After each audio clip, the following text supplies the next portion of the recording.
Years ago, hunting wasn't just a pastime, it was a matter of survival.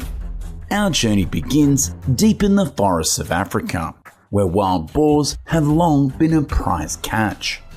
One hunting method that builds strength while providing boar meat is bow and arrow hunting. These bows and arrows are often made from natural materials like rocks. The next step involves tracking the areas where wild boars are known to appear and hunting them down. Dogs have always been hunters' greatest companions in these precious hunts. In some cultures, hunters would dig deep holes, covering them with branches and leaves. Unsuspecting boars would fall into these pits, where they would be speared or captured. Wild boar populations have always surged rapidly, thanks to their adaptability and higher reproductive rate. Another method that doesn't require a horse but demands a lot of patience is waiting by the tree. The hunter will approach the area where the wild boars often visit, scatter food, and then climb a tree to wait like this. Oh, there's quite a selection for him, as around 8 large wild boars are gathering below. The spear is thrown and he scores a hit. If this was you, do you think you could hit one? Armed with just a knife and a 4-meter rope, we're ready for wild boar hunting. This hunter observes the area where boars frequently roam. Next, he selects a tree that can be bent to set up a trap. Then he ties the rope into a loop with a 20-centimeter diameter. Corn, the boar's favorite food, is scattered inside the loop trap. As the boar searches for food and gets caught in the rope, it tightens around the animal. Each trap, like this, can catch around 1 boar at a time, but it's reusable and very cost-effective. This rope can bear a heavy load, allowing it to capture boars weighing up to 200 to 300 kilograms, although sometimes it only catches young, light boars. Boars are particularly cunning, strong, and can be dangerous when cornered. A herd of around a dozen boars is out foraging, and the hunter needs to only pick the nearest target, and thud! He has taken one down with his simple tool, a sharp-tipped spear.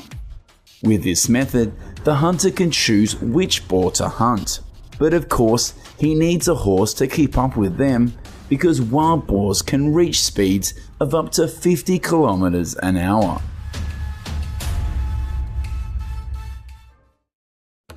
Bison are some of the largest land animals still living in Northern America today, with males standing around 2 meters tall and weighing close to a ton.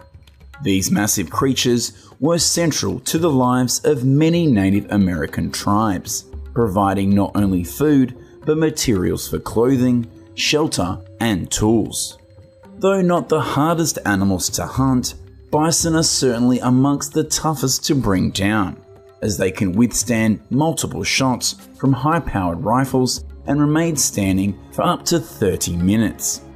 In the past, the hunt for bison was often conducted using a technique known as the buffalo jump. Hunters would drive a herd towards a cliff, using noise, fire, or even horses to create panic. As the bison ran, they would be forced over the edge of the cliff, falling to their deaths or being severely injured. The tribe would then move in to harvest the meat and hides. In other regions, these hunters only need a 2-meter long spear like this in order to hunt buffalo. First, a group of around 5 hunters will survey the area to track the movement of the buffalo herd. When the buffaloes are off guard, the hunter quickly throws a spear down near its legs to hinder movement and gradually wear it down. Even after being wounded, it could take 2 to 3 hours for the animal to lose its ability to defend itself. Some seasoned hunters will coat their spears with a paralyzing poison to shorten the hunting time. Next, we journey to the swamps and rivers of Africa and the Americas, where the waters teem with alligators and crocodiles. Some can even reach 1,700 pounds. These reptiles, with their tough hides and powerful jaws, are formidable prey even for the modern hunter. But ancient hunters developed ingenious methods to catch them. One such method is the ambush.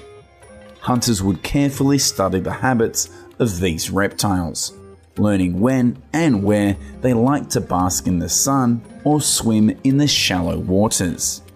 Armed with nothing but a sharpened spear or harpoon, the hunter would wait, sometimes for hours, until the perfect moment presented itself. When the alligator or crocodile was close enough, the hunter would strike with precision, aiming for the vulnerable areas around the eyes or underbelly.